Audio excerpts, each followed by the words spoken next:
Will Putin pose attacks on Ukraine until talks with Trump? Hungary's ultimatum to Europe, pressure on Ukraine demanded. We will talk about this with Mykhailo Sheitelman, a political strategist based in Kyiv. Michael, glad to see you as always, and thank you for joining us. Good evening, Olga. Thank you. Michael, as President Donald Trump looks to fulfill what he says is his goal to be known as a peacemaker by setting the war in Ukraine, he's called for a direct line of communication with Russia's terrorist dictator Vladimir Putin multiple times during the first days of his second term, saying he really would like to be able to meet the Russian dictator soon to get that war ended. How does President Trump's approach to establishing direct communication with President Putin, terrorist Putin, reflect his overall foreign policy strategy? How do you think challenges could arise from President Trump's direct engagement with terrorist Putin to resolve the war in Ukraine? Well, so on technical side, obviously, there is no problem to organize these meetings or phone calls, but it is not technical. This is political and diplomatic question. First of all, the sides, they should conclude what is the subject of negotiation exactly. And we start just from this basic point. And United States and Russian Federation, they think different about the subject of negotiation. United States and Mr. Trump, they want to negotiate about ending war in Ukraine, or at least to get him somehow to ceasefire in Ukraine. And this negotiation on the side of Mr. Trump should be about Ukraine, about the situation in Russia-Ukraine front line. That's it, point. But from Russian point of view, the negotiation is absolutely about some different topic, about different subject, about the war or confrontation between Russian Federation and NATO. And Russian Federation, they have some list of their offers about NATO-Russia relationship. They want NATO to remove some military bases from Baltic states, from Poland, from another post-Soviet countries, post-socialistic countries, let's say. And they want from United States to cut the quantity of soldiers in Europe. They want something from Finland, from Baltic Sea, from Sweden, etc., etc. And not only about Ukraine. And they say it openly. Minister of Foreign Affairs of Russian Federation, Lavrov, he said, we don't want to negotiate about Ukraine. We want to negotiate future of Eurasia, future of Europe, and maybe future of the world. And we are ready to negotiate it with Mr. Trump. Spokesman of Mr. Putin, Mr. Peskov, he said, we are not ready to negotiate with Europeans. We are ready to negotiate with Americans about the future of Europe, not of Ukraine again. So the first very basic point is what is the subject for negotiation. And the second, that is the positions of two sides in these two parties of this negotiation. Now, Mr. Trump has his own vision and Mr. Putin has absolutely other vision. And this is very difficult to find the starting point for negotiation. So before to start negotiation by phone or personally, you should have common starting point and common subject. And this is the movements that now the team of Mr. Trump does towards Russia is to come to at least to this compromise. What we discuss about and what is our starting point. Michael, also, how do you think will Putin pose attacks on Ukraine until talks with Trump? Because, for example, expert and former spokesperson for Ukraine's general staff, Vladislav Seleznyov, told RBC Ukraine that Russia has resources for further missile strikes on Ukraine, making it risky to assume that Russian terrorist Vladimir Putin will pose, hoping for certain agreements with the US President Donald Trump as military. Well, Russia has this possibility, absolutely, from technical point of view, but they are very weakened last weeks after Ukrainians' attacks on Saratov region, where Russian strategic aviation is located, and there the main airfield, which is called Engels, is located, where they start their attacks. And Ukrainian army strike very hard on this airfield and on the oil system and gasoline system in this city at all. And now the any possibilities of this strike are very limited, let's say. But this is possible. We can't say this is not possible, but this is very limited. So I believe that Russians, they don't want to just spend part of their missiles when they can't do the full-scale strike on Ukraine because of these technical limits which we put on them, which Ukrainian army put on them. Yeah. So this is not. This is only my point of view. It doesn't look like political questions not to strike Ukraine. It looks like more military problem for Russia. We are not ready from technical point of view. Michael, Russia is ready for contacts with the United States at the level of Presidents Vladimir Putin and Donald Trump. Kremlin spokesperson Dmitry Peskov said at the briefing on January 27th. The spokesperson said that so far we haven't received any signals from the Americans. Therefore, we are working according to our own schedule and readiness remains. The same readiness is also maintained on the American side. Clearly, some time is needed. It's quote.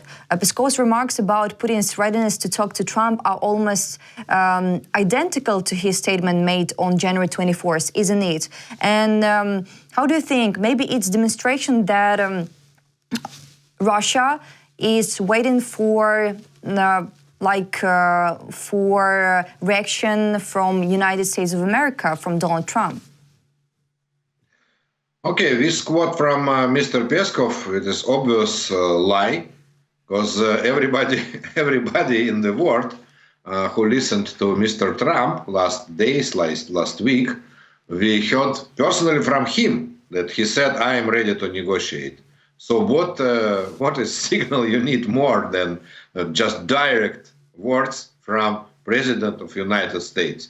So obviously that is about anything else, and anything else is we want Mr. Trump, President Trump, to change his starting position. Starting position of Mr. Trump is very, very primitive, very, very simple. He said to Mr. Putin, "Stop the war. Just stop a war. Let's do the ceasefire." This is the first. Second, we postponed membership of Ukraine in NATO at least for 10 or 20 years. And third, we will bring international military forces from European Union, Germans, British, French, Italian, to Ukrainian territory and put them on the front line, on the current front line. That's only 3 points in this offer, not more. There's no such complicated plans when we see sometimes in some press some complicated plans of tens of points. Yeah, Mr. Trump has only 3 points. And he offered that to Mr. Putin in very ultimative form, like take it or leave it. He de facto, he said is in his social network, or you take it or you leave it, and in this case we just put more sanctions on your country, on the Russian Federation. And Russian plan is very, very complicated, and Russians, they want more and more and more, like to cut Ukrainian army, to not to bring the European forces, but to bring some Belarusian forces to Ukrainian territory. And they want election in Ukraine, for example, general election in Ukraine. They want Mr. Zelensky to leave his position as president of Ukraine. So they want to interfere in Ukrainian democracy, which is absolutely senseless, because Ukrainian people, they could to elect Mr. Zelensky again the day after the war ends, for example. So they just don't understand in Russia how the democracy in Ukraine works. They don't believe in that. They really think, from these demands from Russian side, we could see that Russians, I mean Kremlin, they believe that in White House they appoint new Ukrainian president. That not the Ukrainian nation choose the Ukrainian president, but President of America appoints the Ukrainian president. It looks like that. So Russians want a lot of different things connected to Ukraine, not connected to Ukraine, which is a part of internal policy of Ukraine. Oh, for example, they want a Russian language as official language in Ukraine, which is, again, which is senseless. This is not something which connects to Russian Federation. This is an inner equation of Ukraine, what language we are speaking here. So this is the main difficulty in all of these contacts. And Russians, they want Mr. Trump to answer to all of these points and this question. They want Mr. Trump to discuss about election in Ukraine or official language in Ukraine or something like that. And Mr. Trump don't care about that and never said any word about that, just any. And he will never do that. This is the difference between the position, and this is a political maneuver which Mr. Putin takes now. Yes, President Donald Trump has only communicated with Russian dictator Vladimir Putin through intermediaries, notably Chinese leader Xi Jinping, stated historian and diplomat Roman Besmertny in a commentary to the RBC Ukraine YouTube channel. So in all this communication, what do you think about Xi Jinping, about his position? I don't believe this is the only way, because I absolutely persuaded that they have a lot of lines, and administration of Mr. Putin and administration of Mr. Trump, they have just daily communication. Every day they communicate one with other. So the only role of Mr. Xi, of President Xi, could be to persuade Putin personally and to say what the consequences, that the consequences from Trump's side, they are realistic. That really President Trump will put the new total sanctions against Russian Federation. In this, let's say, open letter from Trump to Putin, which was in the social network of Mr. Trump, he said, one offer is immediately to sign ceasefire. Another offer, we immediately put on your country sanctions against all the goods you sell towards United States or you sell to our allies in Europe. It means all the oil, all the gas, all the metals, etc., etc., etc. And it means the collapse of Russian economy. And but they need the help from President Xi's side to say that China, for example, will also follow these sanctions.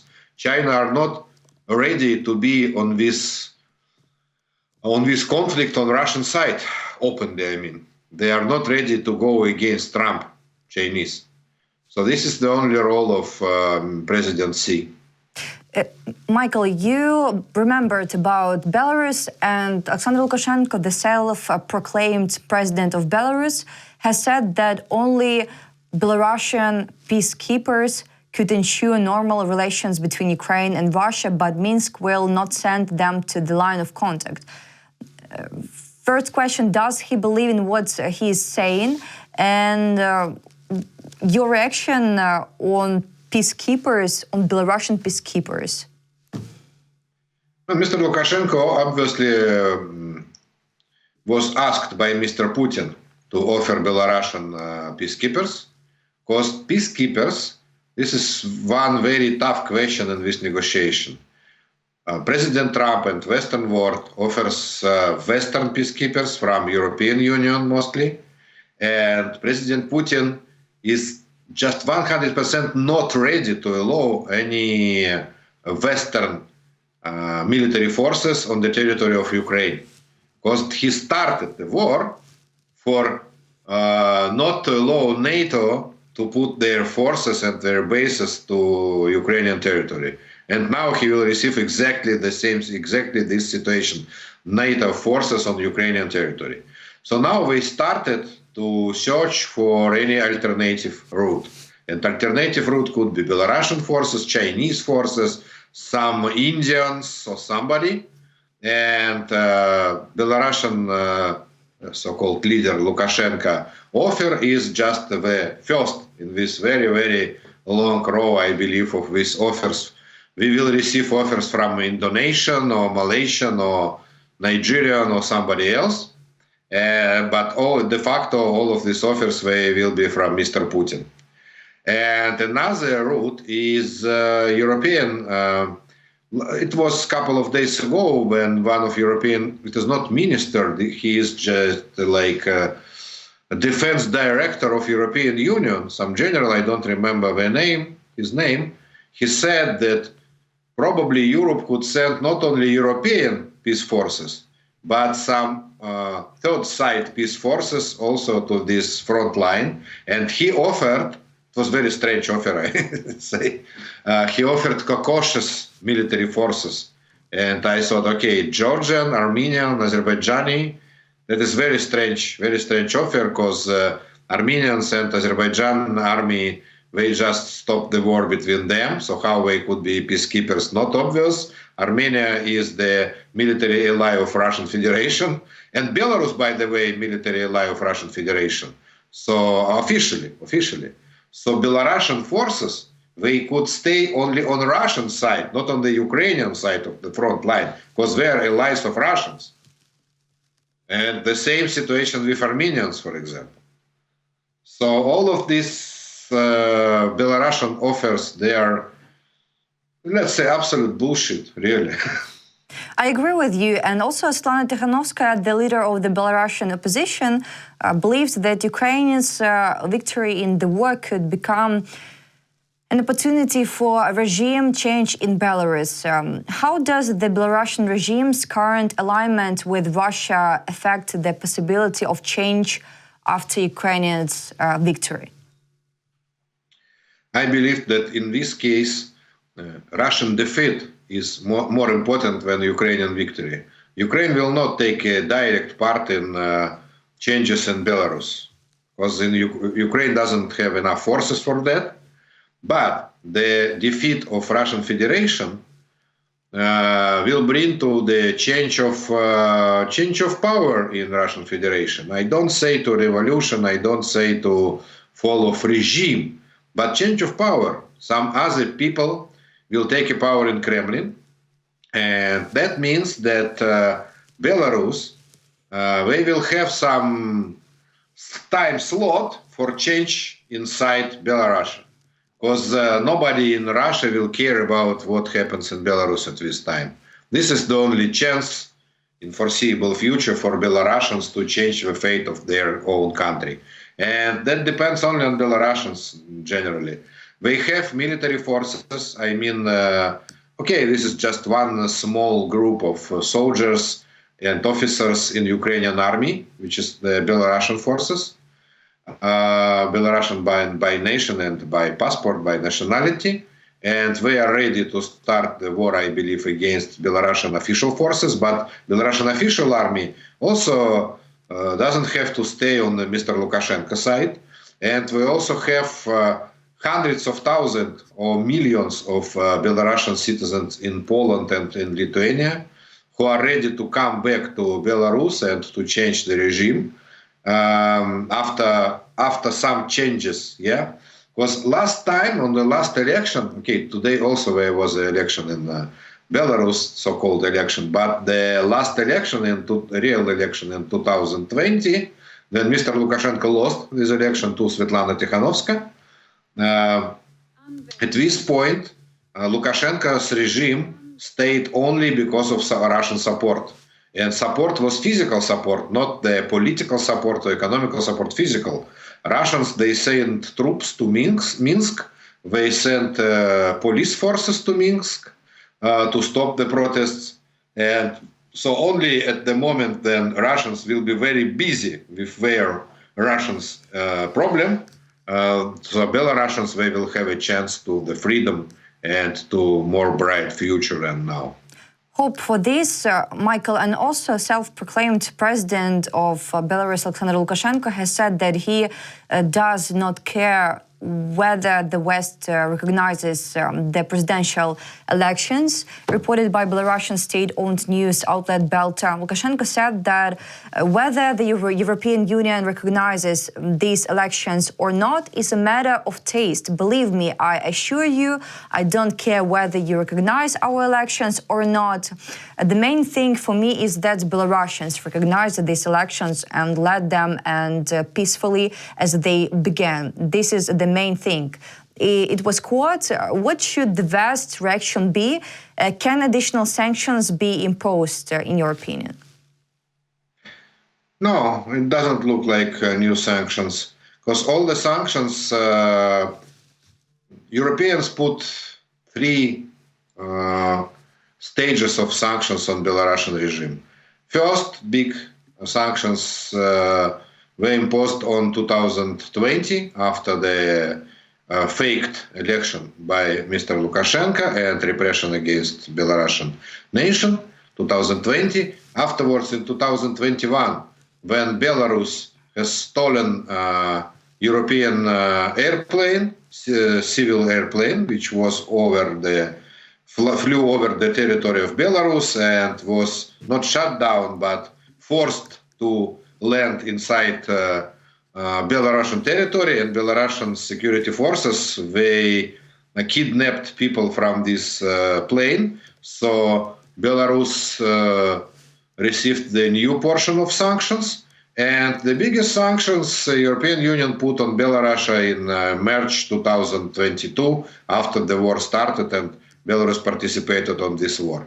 But why, after the summer of 2022, European Union and US almost doesn't not put any new sanctions on Belarus? We don't know it officially, but it looks like we have some separatist peace agreement between Belarus and Ukraine.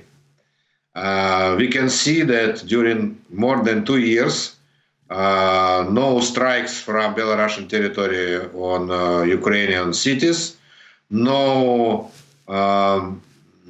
penetration of Russian forces to Ukrainian territory from Belarusian territory. So Belarus de facto now is not in the war, and it couldn't be just the goodwill of Mr. Lukashenko.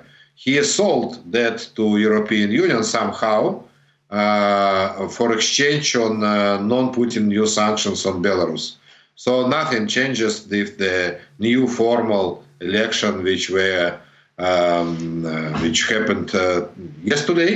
Just no any changes, and I don't believe to any new sanctions. And he is right about that. He doesn't care if anybody in the West recognize him president or not. He knows clearly that till his death, he will be non-official or how self-proclaimed Belarusian president, and nobody in the world except of some China or Russia will recognize him.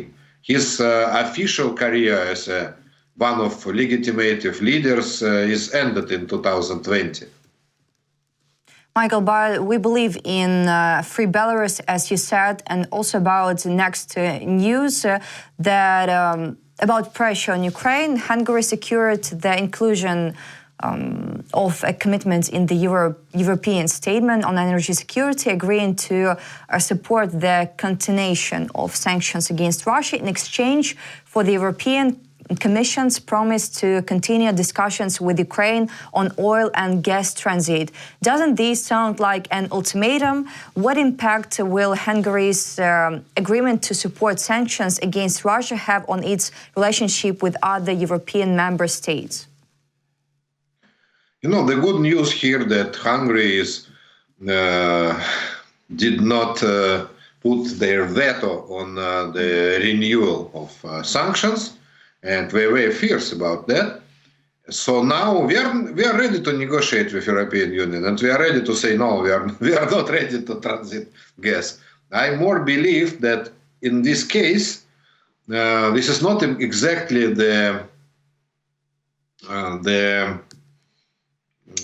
it is not exactly about the negotiation between Ukraine and European Union. This is the obligation of European Union somehow to supply gas to Hungary, somehow to supply, to find some any way, through Turkey, for example, or from Norway, or from Qatar, or somehow else, because they are a landlocked country, and they received the gas from the pipeline. They can't receive the gas from United States by ships. They can't receive the liquid gas from Qatar, and this is their big problem. They can't receive any gas from anywhere except of this Russian pipeline. So Europeans, they took on European Union some obligation to supply somehow, to find the way how to supply gas to Hungary, and not how to persuade Ukraine to transit some gas. This is big difference. For example, you can replace Russian gas with Azerbaijani gas, but not through Ukrainian territory. From Azerbaijan, you could supply that to Turkey, and from Turkey to South Europe, and from South Europe to Hungary. And the only obligation of European Union is to somehow to supply that to Hungary. Also, Michael, I see that Andrzej Duda, President of Poland, said that gas flows from Russia to Western Europe should never be restored, even if Russia and Ukraine reach a peace agreement. Duda said in an interview with BBC that the Nord Stream gas pipelines, which have not been in use since 2022, should be dismantled. And also he said that this would mean that countries such as, for example, Germany would not be tempted to resume Russian supplies to support their struggling economies. Do you agree? You know, this is very good news and very important point. Absolutely. One of the most important point in any ceasefire negotiation is the sanctions on Russia and continuation of sanctions about Russia on Russian Federation. First, because also the Trump administration understands that. They first of all, Kit Kellogg, on his first offer, brought this position that sanctions on Russia will stay till the full agreement, peace agreement between Russia and Ukraine, and not after ceasefire agreement. Full peace agreement, it means the withdrawal of all Russian troops from all the Ukrainian occupied territories. They said that openly in Kit Crunch offer. So we understand that without sanctions, we will never return our occupied territories. So we will be never peace between Russia and Ukraine, because everybody understands that this current negotiation in 2025 is not about peace agreement. This is about ceasefire agreement, which is very, very, very big difference. Second point is about this Polish quotes. That is not enough only to put the sanctions, but very important is not to make from Russia some strategic partner in energy again. And Germans, they understand that. I remember that some minister of energy of Germany or somebody like that, I don't remember exactly the name, formal name of his position, he said that after the war, we will not restart the agreement with Russian Federation about the gas, because Russia is not trustable country, is not trustable partner. We can't trust anybody like Russia, and our gas situation and our energy situation can't be depends on some country which we don't trust. So I believe that a lot of countries will not be ready to renew these agreements with Russian Federation. But this is important point, and this Polish president brings this important point, that it will be not allowed. The important point of this negotiation is to write it down in the ceasefire agreement that all the sanctions on Russian Federation, they stay on full value till the peace agreement with withdrawal of all the Russian forces from Ukrainian territory, and also only after full payment of reparation from Russian side. Michael, thank you, as always, for this interesting and important conversation. Michael Sheitelman, a political strategist based in Kyiv, was with us today. We wish you all the best and see you. See you. Thank you. Bye.